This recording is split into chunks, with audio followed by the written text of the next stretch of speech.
Did you see that the lady who, or the former cop that mixed up the taser and the pistol? It's anyone could make that mistake.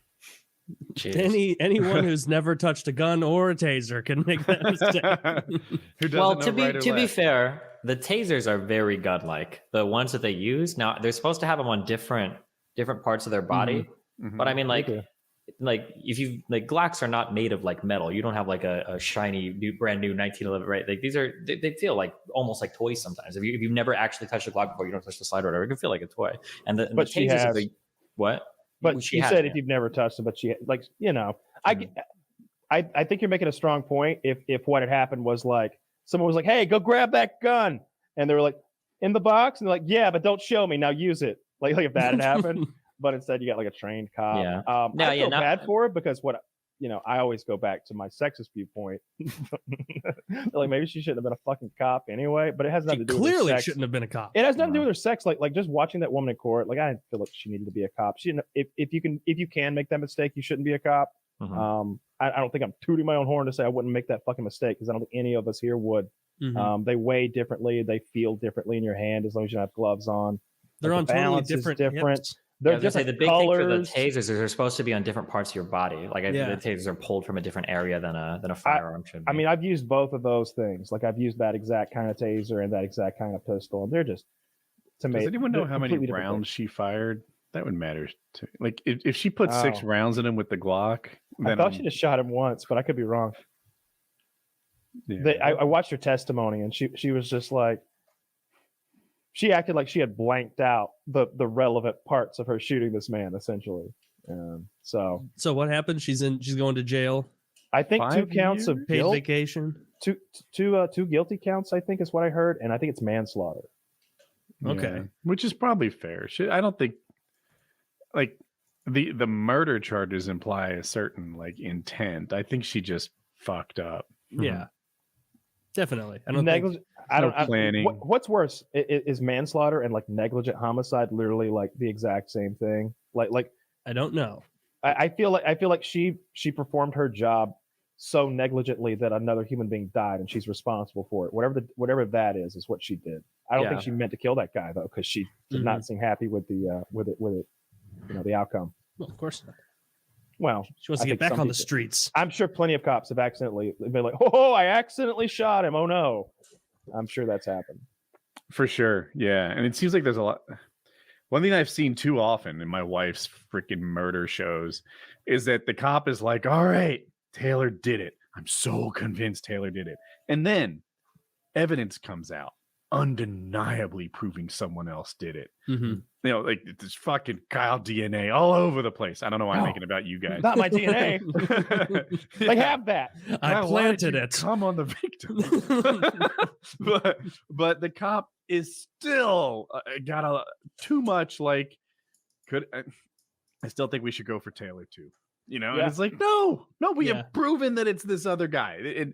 Like all the evidence the hunch you had around Taylor, there's no evidence. It makes 1,000 times more sense that it's somebody else, and they don't let it go. They treat their jobs like, I don't know, like it's a normal job. Like hey Woody, I noticed in your accounting work, you're off. It's just a tiny number, but you're off. And you're like, no, that's just going to be the number now. Well, let's make it that. It's like, well, razors have pencils for a reason. Do you want to get shot? like that doesn't happen. But if you're a cop, that's how things would go. They just get stuck on that. Or there's a parallel thing where they're like, all right. Maybe Taylor didn't do this thing, but Taylor does stuff like that, I bet. Let's prosecute him for this thing because there's probably other shit we don't know. The OJ method. Yeah. Doesn't work. It works. Justice was found that day. Yeah, now he's like, I don't know. I just think most cops don't know what the fuck they're doing. Like I've seen so many videos of them doing silly shit, just gun related shit. Really, that's the only thing I'm kind of semi-qualified to comment on. But like, if she could get that mixed up, she shouldn't be a cop. I don't think. And it wasn't even like a life or death type stressful situation. Like we've seen so many of those crazy videos where like 2 cops are wrestling with a man essentially for their lives in a living room, right? Like there's a knife in play, 2 pistols in play, and we're all fucking rolling around in the living room. That's not the scenario. We've got a guy like in his car, and I get cars with deadly weapons. They love to use that one, but like he's sitting there and they're wrestling with this guy, and we're clearly going to win. Like we know that at the end of the day, we're going to wrap up a W, and somehow she has to like get in the middle of it with a weapon. Yeah, I don't know.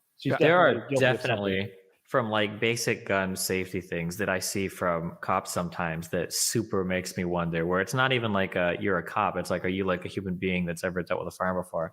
I remember the one with the 2 things that trigger me is that when cops intervene in situations where there's not like, you don't need to be here right now. And then when they do it without backup. So if something happens, somebody's going to die because you don't have another person there. So either you're going to feel like you need to kill somebody or somebody's going to kill you.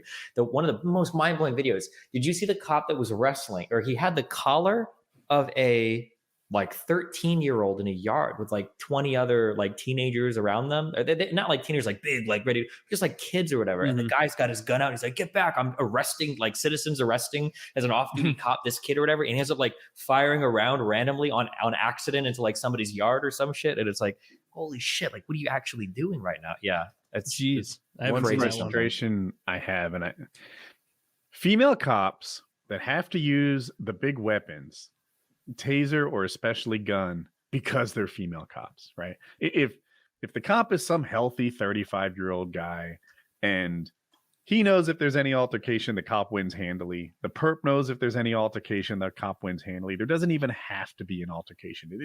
Everyone knows how that would go down. But when there's a girl involved, she has to use this gun in a situation that the guy could have held him down. Same's true for those old fat white dudes that are cops still for some reason. It's for anyone who's not physically competent enough to like deal with that job. It's the same thing we always say about firemen and everything else. If you can't drag me out, I don't want you to be my fireman. And if you need to pull out a gun anytime someone's a little bit like harsh with you, you probably shouldn't be a fucking cop. It can't be compliance or murder. Like there has to be some. So it's either compliance or death. You're not RoboCop, all right? There's an in-between here where we just maybe have to like rough somebody up a little bit, push them into a car and handcuff. They should have to do like physical tests every year. It shouldn't be like you get on the force, you do your one physical test, like American, and then it's Warrior. like, all right, boom, now time to gain 110 pounds and like be totally ineffective. I want to remember that old show. It was like Supermarket Dash, where they gave you a shopping cart, sent you into a supermarket. Supermarket sweep. I want one of those where like the cop has to like catch like multiple shoplifters. Like it's the same premise exactly, except there's a cop trying to stop them, and he's being graded as much as they are trying to win household goods. And if they don't pass their yearly physical, they go to jail. Sure. Jesus. I like that. I like that a lot. I think we should start locking up fat cops. Lock up fat cops. Yeah. And skip a couple meals on their behalf for them. They don't need 3 square. Back to my lifeguard days. We had to requalify every year. This will make sense to like 1% of the audience, but we did 200 meters, not yards, in 2.5 minutes. If you're a swimmer, this is something that you can do, right? This would be like running an 8-minute mile. Like anyone who's in shape can run an 8-minute mile. But if you're not a swimmer, or if you aren't in shape, an 8-minute mile is hard to get. Yep. And it was just enough to sort of force a requalify. I don't think that's going to happen. I think they're going to keep letting cops be fat. I feel like the cops are in charge of this. And firefighters, they have to like requalify and stuff, right? I feel like I don't see really fat firefighters. I know, like my experiences from those volunteer fire departments, like in the country and stuff. And those guys all take it so seriously about like, I remember there's a test and where you're like timed about how fast you put your gear on and get like ready. And those guys like do silly shit. Like there's some of them who attempt to jump into boots, like that instead of like sitting down and putting boots on, they want to like get a running start and like jump into their boots, landing into them as they get dressed. That's awesome. I've the guy I want coming to save me. Right? You can't. Yeah. They should go by job too, as I'm processing this, right? If you're a firefighter captain, then your job is to like organize and make sure everyone's doing the right thing. I don't care if you can carry me out of a building. That's not your gig. That's not what you're up to. Yeah. He doesn't. He could do that job in a wheelchair. I prefer it if he did it from a wheelchair because that would denote a little seniority and like Like a Professor gravitas X. around the other guy. Maybe It doesn't a matter. throne. It doesn't matter that he lost him to diabetes. They'll be like they'll be laughing and he'll be like, "You don't laugh at a 5-alarm fire, boy.